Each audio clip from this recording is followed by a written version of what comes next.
All right, so this is about ellipses or ellipses, however you want to pronounce it. So, get my screen to move. There we go. So, just as a brief review in college algebra, not every college algebra covers equation of a circle, but most of them at least have it in the textbook, even if they don't particularly cover that. It's always in a college algebra textbook. In our college algebra class, we do briefly talk about equation of a circle. And so a circle is a graph where all points are equidistant from the center. And so we have this equation, x minus h squared plus y minus k squared equals the radius squared. So that's the equation of a circle.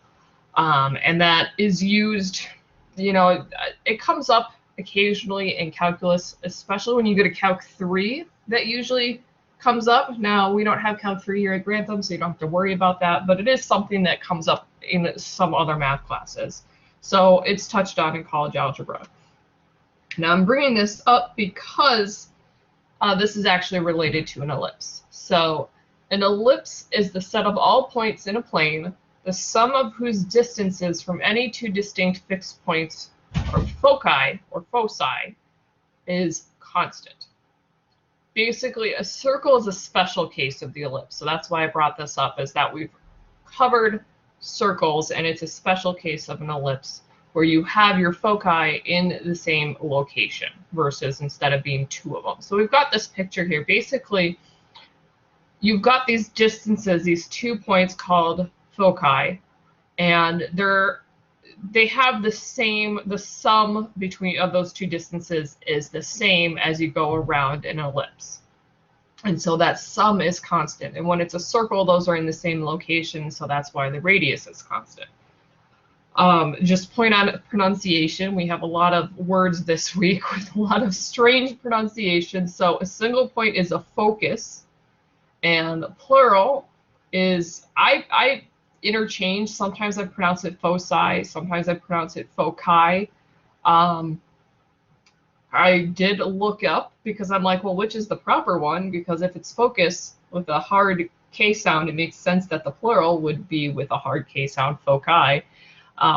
In the UK, that's how they pronounce it. Apparently in the US, it's common to say foci. So focus and then foci, which doesn't really make sense to me, but I use both. And just since this does come from a Latin word, the technical plural pronunciation would be foci. But I interchange between whether I say foci or foci, just knowing that it's the same word, and it's just one of those words where people don't, there's multiple pronunciations and people don't agree. So characteristics of an ellipse. So we have either a horizontal or a vertical ellipse, and that just determines, that's based off of the longest part, whether your longest distance, which is, we call these axes, is whether it's the horizontal or the vertical that's the longest. And we call the longest axis the major axis, the shortest one is called the minor, and our vertices are always on the major axis. So if we've got this basic shape, and it's either horizontal or vertical, depending on which one's the longest one. Just as another point about the words and all that, so a singular is ellipse, plural is ellipses with an S added on. I've seen some people spell it ellipsis. That is incorrect. That is, if it's IS, that's something completely different. Those are those 3 dots that you use at the end of a sentence if you're like trailing off. So the plural is with an ES, and it's pronounced ellipses or ellipsis if you want to pronounce that, but that's where the confusion comes from, is writing the wrong word. So it's technically supposed to be pronounced ellipses. So that kind of helps you get that E in there when you're spelling it. But again, different pronunciations, not a big deal. It's just, there's, people are not consistent when it comes to these words. So we've got 2 types. We've got horizontal and vertical. So here's a breakdown of the horizontal. So our equation here, and let me highlight this. This is our equation for a horizontal ellipse.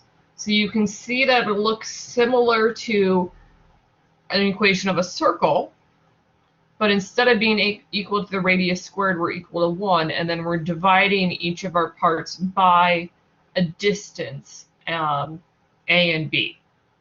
And so when you look at your picture, A is basically the distance from the center to one of the vertices, and then B is the other distance. So those are where A and B come from. And so it's very similar to the equation of a circle. And if you had a circle, your A and B would be equal, and you can put it in the form of an equation of a circle, basically. So it's the same. The circle uses the same equation of an ellipse. It just looks different because a lot of the values are the same. So our center is h comma k, which matches a circle. To get the equations for the foci, that's h plus or minus c. So c is just what we call the distance from the center to the foci. So I'll call it this one in. So that distance is what we call c. So it's h plus or minus, that number gives you the locations of the foci. The vertices are h plus or minus a, because those are the outside parts that I've highlighted there. To figure out b, that is sort of coming from the Pythagorean theorem. I mean, it basically is from the Pythagorean theorem, but it's not the typical a squared plus b squared equals c squared, because our labels are different here. It would be c squared plus b squared gives you this other hypotenuse kind of thing. But if you use that, you get in a relationship where you can find b squared, that's a squared minus c squared in terms of what we have labeled for our ellipse.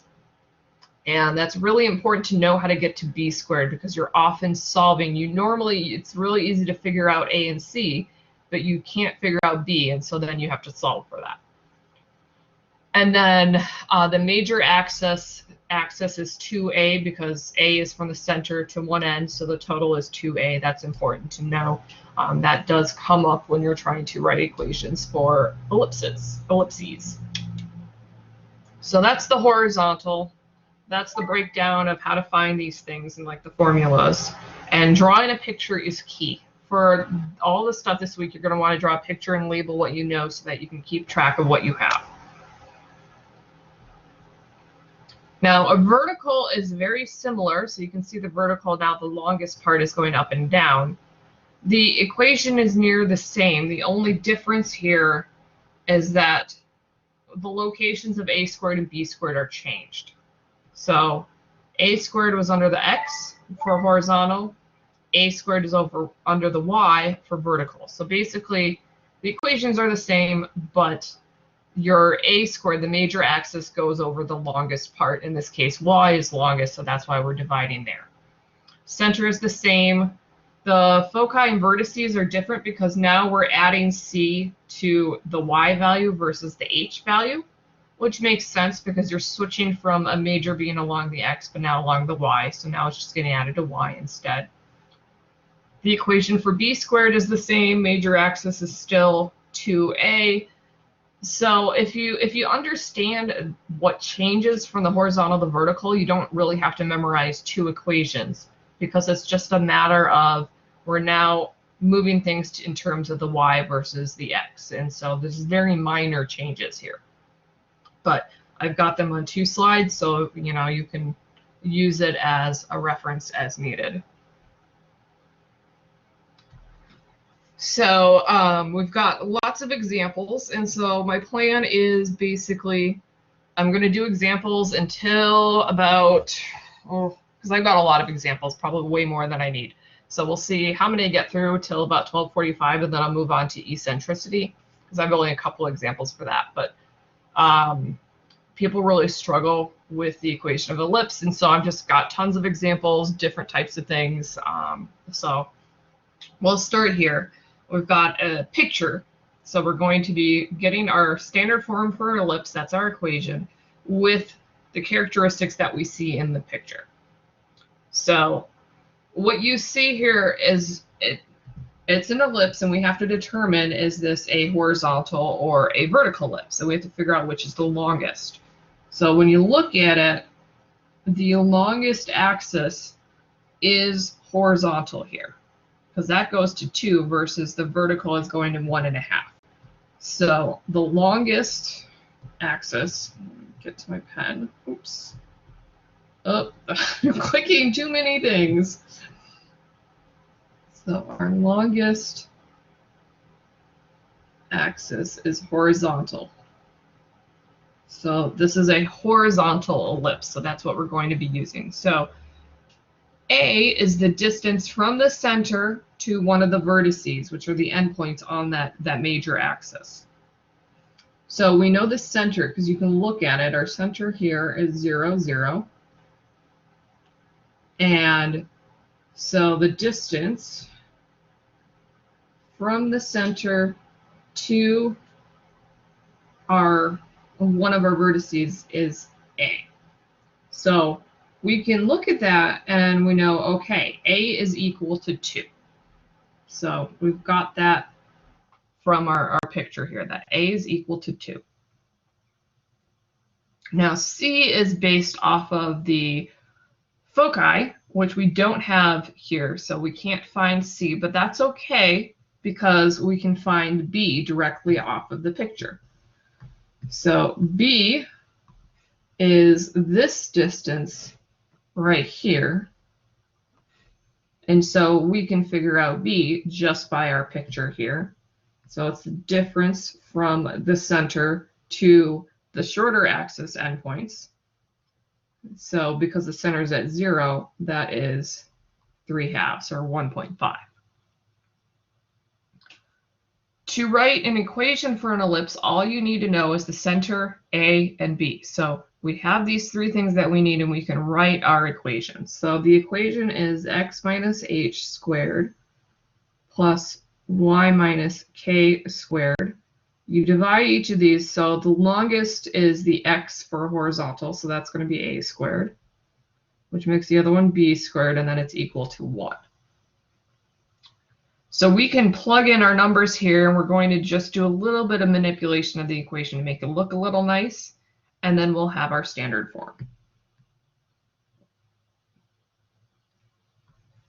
So because h and k are centered at 0, or they're basically 0, so we basically have x squared and y squared.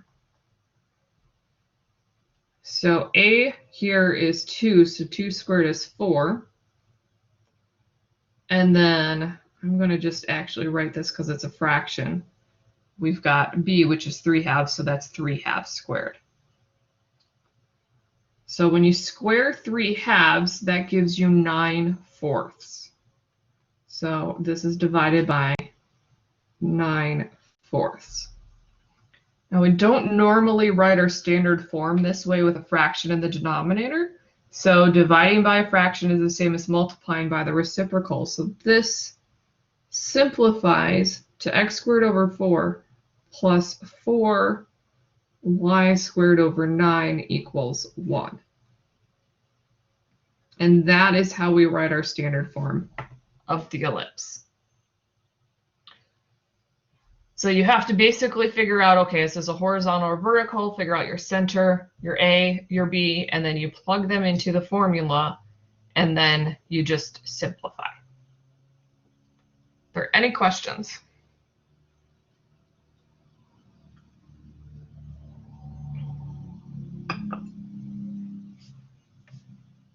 Okay.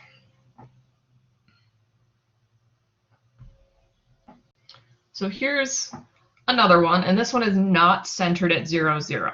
So this is also, we've got a picture, so it's going to be really easy to figure out A and B, but our center is not at 0.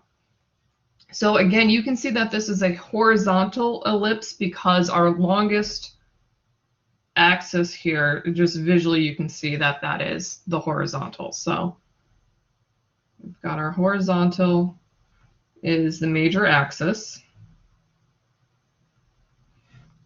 And so we need to look at this picture to determine what the center is. And the center is just the halfway point between any of these endpoints here. So we can see visually. So our center, the x value is at 2. And then the y value is at -1. So you can just read that off of the graph there. And so that gives us our center. So we know our center. And then from here, we can figure out A and B without doing any kind of solving. We're just looking at the graph here and finding the distance between these points. So we've got A, which is the distance from the center to one of the endpoints. And actually, it's probably a lot easier to go the other direction here. So you can see that distance, because the endpoint is at 0 here on the left, from 0 to 2, A is going to be equal to 2, that distance. And then B is the vertical distance. And that's because it hits at 0. That's also pretty easy. You can see that B here is equal to, you can write it as 1. You can write it as -1. Because our formula has B squared, it doesn't matter whether you write it as 1 or -1, but we usually write it as the positive, because in the other direction, because it's you're basically doing 1 in either direction. It's like a distance here. But if you're looking at it, you're like, oh, it went down -1, but we'll use 1. We're squaring, so it doesn't matter.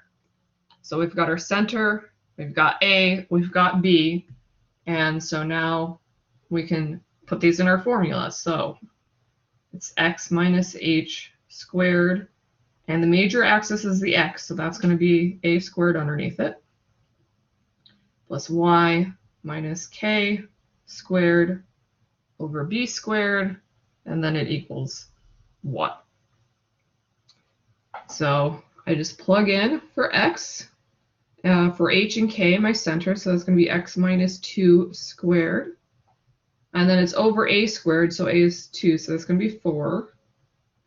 Then we've got y minus a -1, so that becomes plus, so that's y plus 1 squared. B squared is 1, 1 squared is 1. So you could write it over 1, or you can just kind of leave that off, and then that's equal to 1. And then we don't really need to do much simplifying there, so that's our equation. And if you use Desmos, you can type that into Desmos and it will graph it, and you can verify that you have an ellipse and that it's in the right places. Any questions?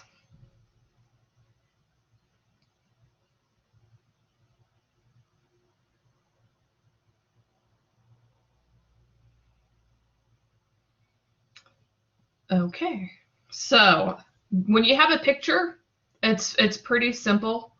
And on the homework, it's make sure that you draw your picture correctly, because if you draw your picture wrong, then your equation is going to be wrong. So you want to make sure you label everything correctly. When you're given vertices and you have the center, it's pretty easy to figure things out. It gets a little tricky when you start dealing with the foci instead of the vertices, because the foci are now no longer giving you A, or the vertices give you A, but when you have foci, now that's giving you C. And so then you have to start doing some work to figure out B. So we're going to kind of lead into that here, and these are going to get more complicated. So we're still finding our equation for ellipse. Here we're being told the center is at the origin. So I'm going to draw a picture, and that's, if I can get my actual pen to draw. There we go. So I always draw pictures last week and this week. Everything, like, just pictures are helpful. So I know my center's at the origin. So I know I'm going to have a point right there. That's my HK. And then now I'm going to put in my vertices and then my foci. So my vertices are at 0 plus or minus 8. So this is just a sketch. Vertices are the endpoints. So because I know where the vertices are, that means I can kind of eyeball my ellipse. And I have here a vertical ellipse based off of those vertices because they're on either side of the y versus the x.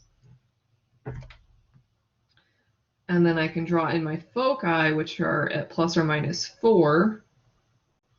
So those are going to be right here. So those are inside the ellipse. They're not technically part of the graph of an ellipse, but they're useful to label so that you can find the information that you need. So I've got my picture here. And so to get the equation of an ellipse, you need your center, which we have. That's at the origin. And then we need A and we need B. So I can figure out A here because A is basically the distance from the vertice to the center. So this distance right here is A. So based off of my picture, I know that A is equal to 8. Now the problem here is we can't find B because we don't know what the other two endpoints are on the horizontal. I don't know where they hit on the horizontal axis. So I can't find B the same way that I did before. I now have to find C and then use that to find B. So C is this distance from the foci to the center. So C here is equal to 4.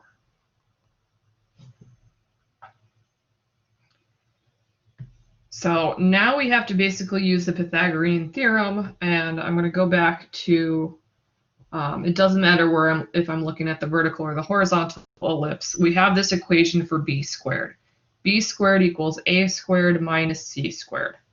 So we need to use that equation to find B because we need that to write our equation here.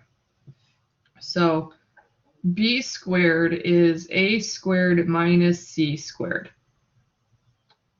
So that's 8 squared minus 4 squared. So that's 64 minus 32. And that is, not 4 squared is not 32. That's 16. I don't know what I was thinking there. 64 minus 16. And so then 64 minus 16 gives us 48. So we have B squared equals 48. Now, I would not bother taking the square root of this because our formula for an ellipse uses B squared. So we don't have to find the square root, get anything nasty. We can leave it in our form of B squared. So our formula is x minus h squared. We have y minus k squared is equal to 1. And for a vertical ellipse, the a squared is under the y, which makes b squared under the x. So the a squared is under whichever is the major axis. So here, y is the major axis, so that's got the a squared. So now I can just start plugging in my numbers because I know my center here is at the origin, so it's just going to be x squared. So b squared is 48. Then we have y squared, and a is 8, so a squared is 64. And then that equals 1. So we don't have to do too much additional work here. The hardest part is just figuring out b squared, but it's just a matter you have to draw your picture so you can figure out what a and c are, and then you can use that to get your equation. Are there any questions?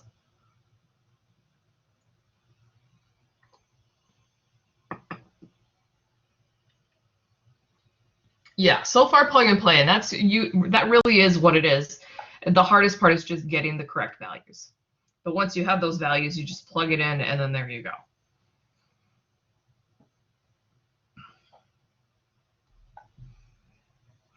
So here's another one. This one, it's not telling us where the center is. So vertices are 3, 1, and 3, 11, and then we know a minor axis of length 2. So again, it helps to draw a picture. So I'm going to draw And it's just a sketch. It's not going to be perfect or anything. So 3, 1 is one vertice, and then the other one's at 3, 11. So definitely not to scale.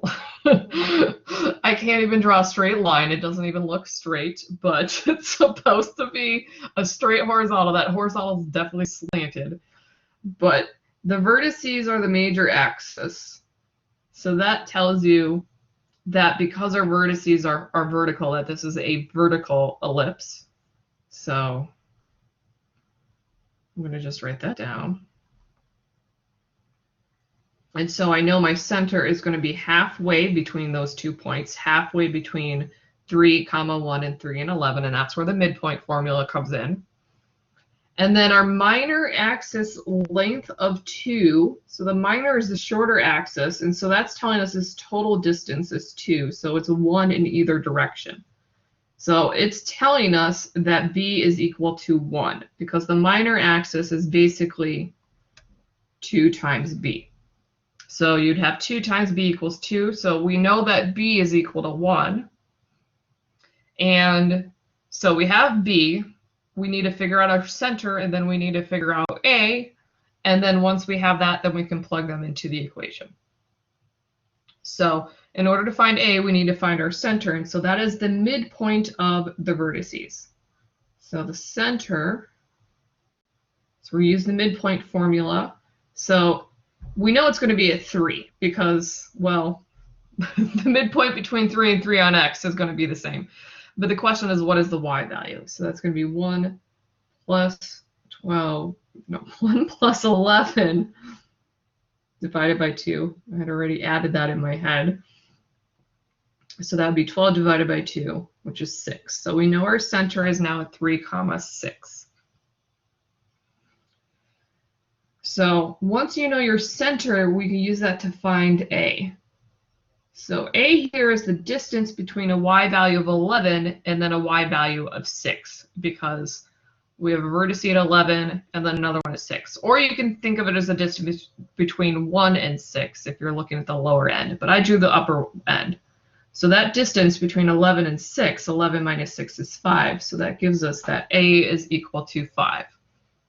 And we had to do that because we had to first find that center. The other way you could do it is find the distance between the vertices. So the distance between 1 and 11 is 10, and then divide that by 2.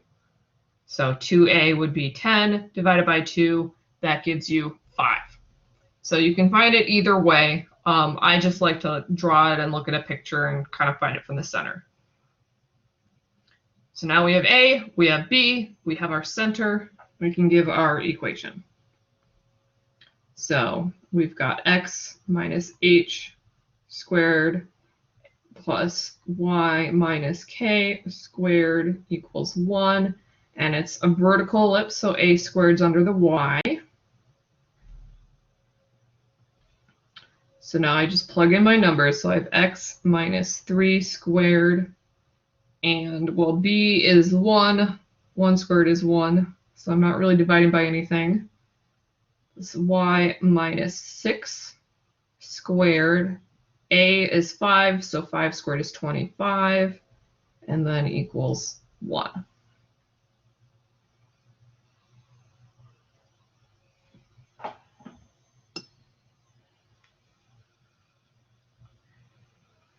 Are there any questions on this example?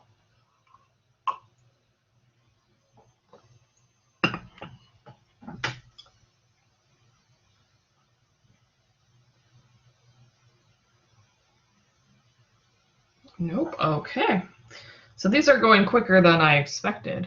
I'm trying to just give you a wide variety of what kind of information you can get from these. So here we're given center at the origin, so we know our center. And now we're giving the foci and then a major axis, but we're not given the vertices. So I'm basically picking problems with different amounts of information so that you can, figure out the missing parts. So I'm going to draw my picture. So my center is at the origin, so that's nice and easy. And the foci are at plus or minus 3. So is it 3, -3. Now the foci are not what you use to draw the ellipse. Those are just inside the ellipse. So that means my vertices are going to be beyond those. And again, this looks like because the foci are along the y, this is going to be another vertical ellipse.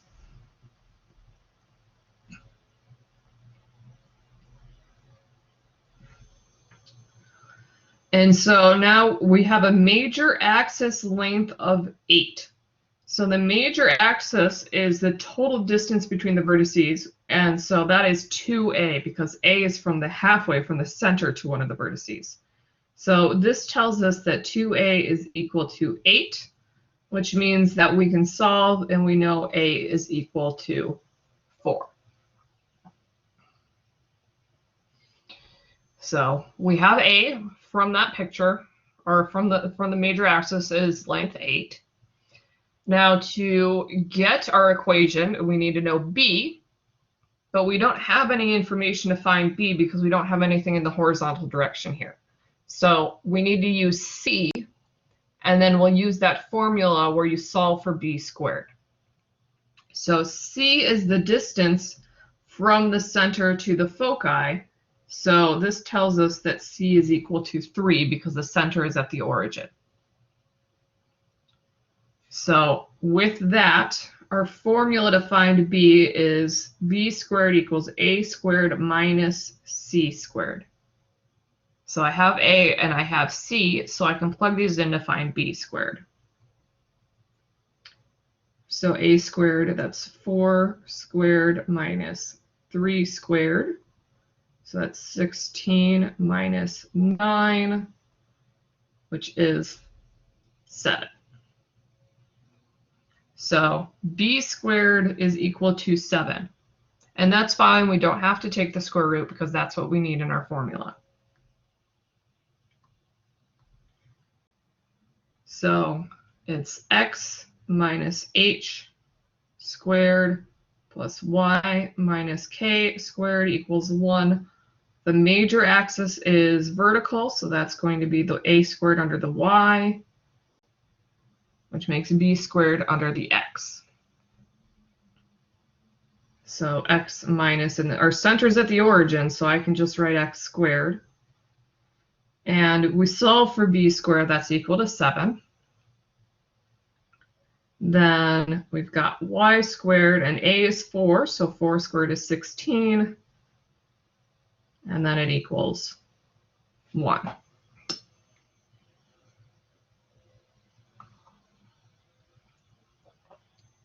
Are there any questions on this one?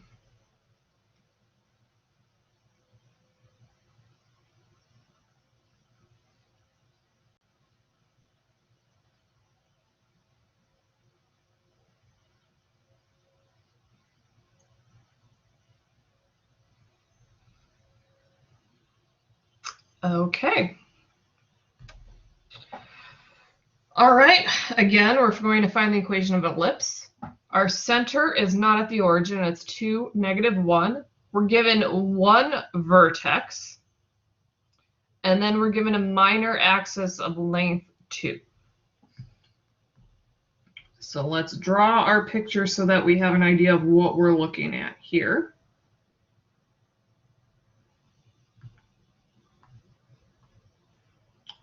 So our center 2, -1, and we have vertex at 2, 1/2, so about here. So the vertex is along the major axis. So apparently I kept picking a lot of vertical ellipses. That was not intentional. I was just picking all the even problems from the book, and apparently the book made all the even ones vertical. So this is another vertical ellipse. And then we've got, so I drew one vertex, and you could kind of, You could use that to find where the other vertex is, but we don't really need to know where that other one is. We just need to know at least the distance from the center to one of the vertices. And then we have a minor axis of length 2, so that's this distance from the short end, so that's 2b equals 2. So that gives us that b is equal to 1. So we have b, we have a center, all we need to know is a, and we can find that from our graph here, our picture, because a is the distance from the center to one of the vertices. So you just have to, you can use the distance formula, but the x is the same. So it's just literally the difference between 1/2 and -1. So that gives you 3/2. So that's your a is equal to 3/2 here. So we have a, we have b, we have our center. We can put it in our formula. X minus h squared, y minus k squared equals 1. Vertical, so a squared's under the y. And now I just get to plug in the numbers and simplify. So we have x minus 2 squared plus y, and we're subtracting a negative, so that's going to be y plus 1. B squared is 1, so I don't have to divide by there. A squared. So a is 3/2, so squared would be 9/4. And then we usually rewrite it. We don't want to have a division in the denominator like that. So we will rewrite it as x minus 2 squared plus 4 times y plus 1 squared over 9 equals 1. So we'll just take the reciprocal there so that you can write it and you don't have a fraction within another fraction.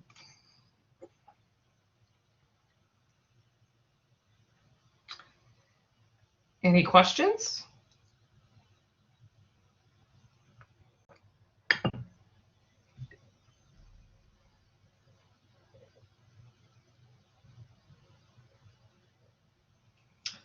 All right. Next one here. So, finally we've got horizontal major axis. So now we've got a horizontal ellipse again. So this one, we've got center at the origin. I was basically trying to alternate between center at the origin and center somewhere else. So we've got center at the origin. The horizontal is the major axis. So this tells us it's horizontal ellipse. And then it passes through the points 5, 0, and 0, 2. So this is where we're going to get into some interesting things because they're not giving us, they're not saying, oh, this is vertices or, foci. We're not given a length of her major axis. So this is where you have to do a little bit more thinking. So I'm going to start with my picture. So I do know that the center is at the origin. And then it passes through 5, 0, and 0, 2. So I know that it's going to basically connect those. Now, because we know the center is at the origin, we can use the fact that the center is there to know that that's going to be the center part. And so you can connect them and you can see that even though they didn't tell you what the vertices were, they basically gave you the vertices by saying that they passed through these points. And that's because we knew the centers at the origin, and these are all basically from the center. Now, if the center was not at the origin, you would have to do a little bit more work, but here, okay, we know the center, so this is actually telling us A and B. And you don't really know it until you draw your picture. So your major axis here, A, is equal to 5. And then you can see here that B is equal to 2. So we have everything we need. It just takes a matter of drawing that picture, and then you have to think, well, okay, based off of the center, they actually gave me those points, those endpoints there, versus just giving you some random points on your ellipse. So we've got x minus h squared plus y minus k squared equals 1. And now, because the horizontal is the major axis, a squared is under the x, which means b squared is under the y. So our center is at 0, so I don't have to have the parentheses. It's x squared over 25, since a is 5. Y squared over 4, since b is 2. 2 squared is 4, and then equals 1.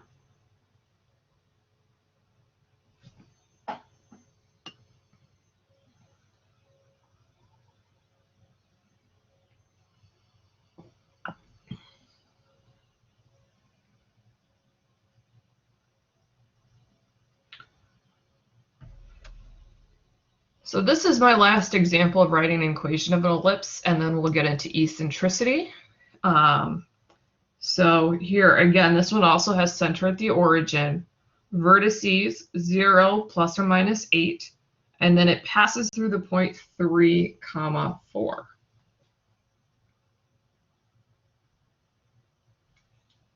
I am really bad at drawing these horizontal lines. That is not horizontal. Okay, that looks much better. So my center is at the origin, and plus or minus 8 for the vertices. So again, that this is a vertical ellipse again.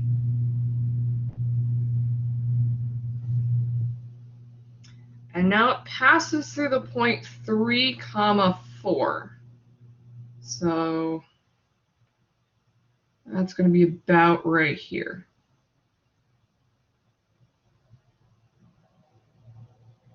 This is a really bad picture. So they're giving us some point on the ellipse that's not one of the vertices. We have some other random point here. So we're going to have to do some more thinking to kind of figure out what do we have here, what can we do with this.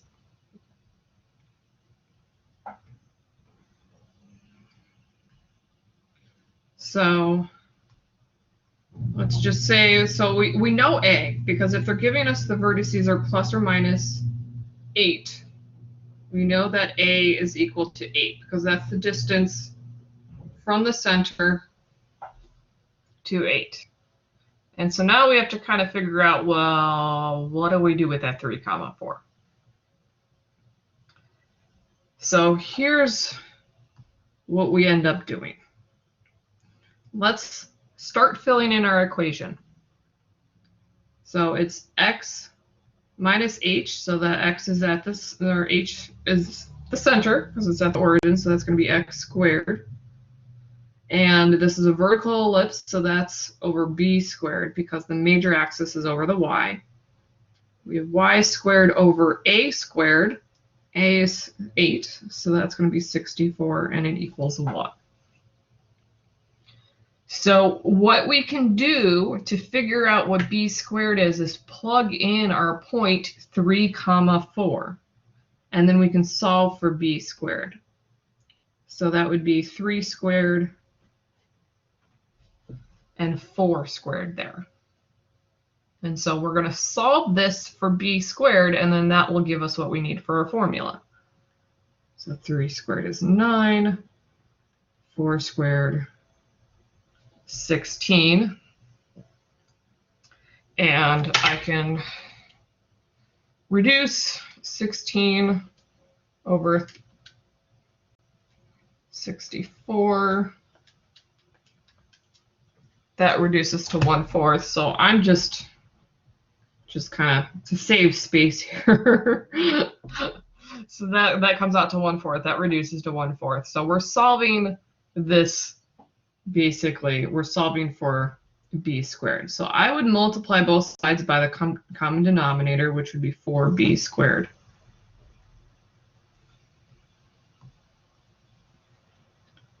So that gives me 36 because the b squared is canceled, but the 4 doesn't. 4 times 9 is 36 plus, and then the 4 cancels. So we're left with b squared because that's times 1 equals 4b squared. So I'm going to subtract b squared from both sides. So we have 36 equals 3b squared. And then you divide 36 by 3, and we get 12 equals b squared. So now that we know b squared, now we can write our formula, and so we can put everything back in. So it's x minus h, which is the center, so x squared, and it's over b squared, which is 12.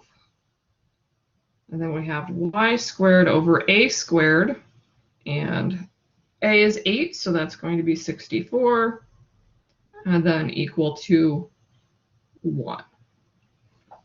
So we had to do some extra work because we had to take that point that they gave us and plug it into the equation in order to find b squared, because we didn't have c or like a foci that could give us that information. Any questions?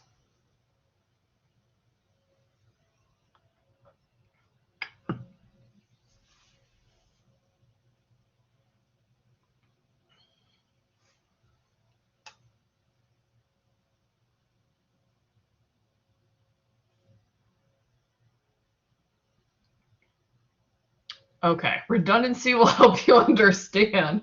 Lots of practice, lots of different types of problems.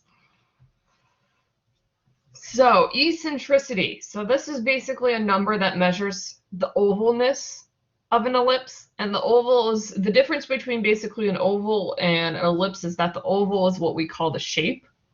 And ellipse is specifically in like the equation and what it means in terms of algebra. An ellipse has an oval shape, so but ellipse is what we use in terms of if we're going to be doing algebra with it and any math, you know, that's the term that we use. We don't really say, oh, this is an oval, because it's all in terms of graphing and equations. So an ellipse. But so the eccentricity just tells you how much of an oval is it. So it is E as our abbreviation, and that is the ratio of C over A. And this ratio is always between 0 and 1. The closer that E is to 0, the more circular it is. So for a circle, it's not an oval shape at all. So E is 0, zero ovalness, if you want to think about it in that way. And then the more oval it is, the more elongated it is, E is closer to 1. So that's just, it's a measure of ovalness, and so that formula is E equals C over A. So we're going to use the eccentricity and then some information to get our equation of an ellipse. And again, this is another vertical ellipse. Again, I just took all the even problems from the book, and they are apparently all vertical. So I'm going to draw my picture. We don't know where the center is here, but they do tell us the vertices are at plus or minus 8. So the vertices are the major axis, and then based off of that, I know that my center is at the origin. So they don't tell us that, but the center is the halfway point between the vertices, so I know my center is at the origin, and so I can figure that out. And then we give us E is equal 1/2. So based off of this, I know A here is equal to 8 because that's the distance from the center to one of the vertices. And we have eccentricity is 1/2. So E is equal to, and let me go back to that other slide, C over A. So E is C over A, and we know that E is 1/2, and A is 8. So I can use this to solve for C. Basically multiply both sides by 8, and that would give me 8 over 2, which is 4. So I can use this, and I know that C is equal to 4. Now for our equation, we need B squared, not C. So now I need to use my other formula, that b squared is a squared minus c squared. So a squared, that's 8 squared minus 4 squared, 64 minus 16, and we had this in a previous example that came out to 48. So b squared is 48. And so now with that information, I can write my equation, because the center is at the origin, so that's just going to be x squared. Now, this is a vertical ellipse, so the shortest is going to be under the x. So b squared is under x, so that's going to be 48. And then we have y squared. The longest side is going to be under y, so that's a squared, which is 64. And then this equals 1.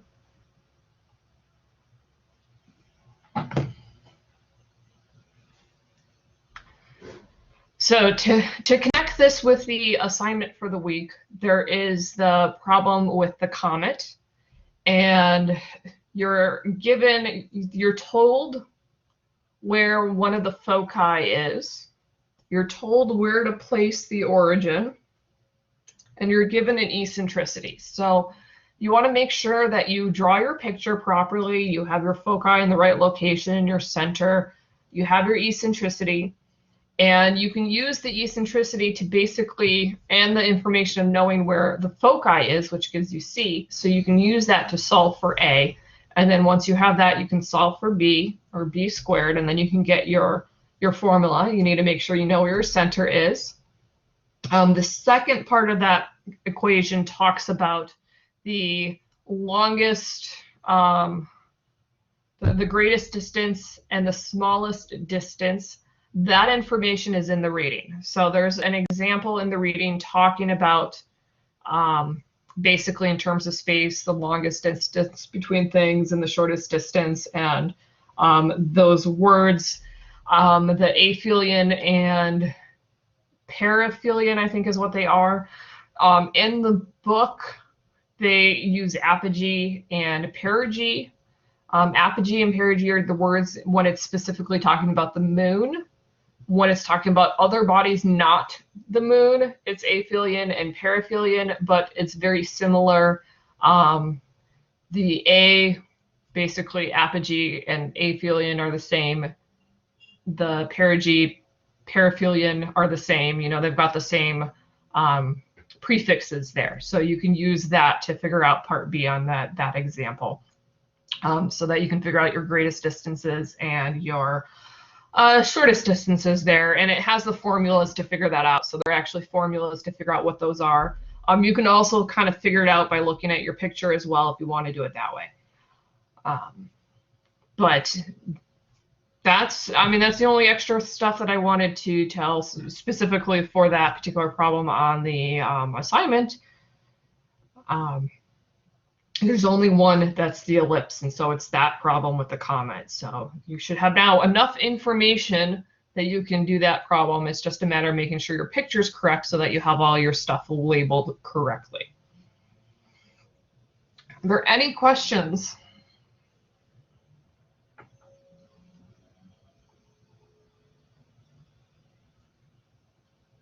Okay, so that's all I have for you guys. So I appreciate that you guys came and sat through many, many examples. So the key, draw lots of pictures. And when you're turning in your stuff for me, make sure your picture's on there, everything's labeled so that it's easy for me to follow. So yeah, supplements everything the book has. Like the book has examples. I think basically seeing the different ways, like you can give different information, how you use that information to get the equation based off of what you have. Like that's important. That's something the book doesn't give you a lot of examples of that. So this is where the critical thinking really comes in. It's like, what do I have? What do I know? What can I do with that information to find what I need? You know, that sort of thing. So with that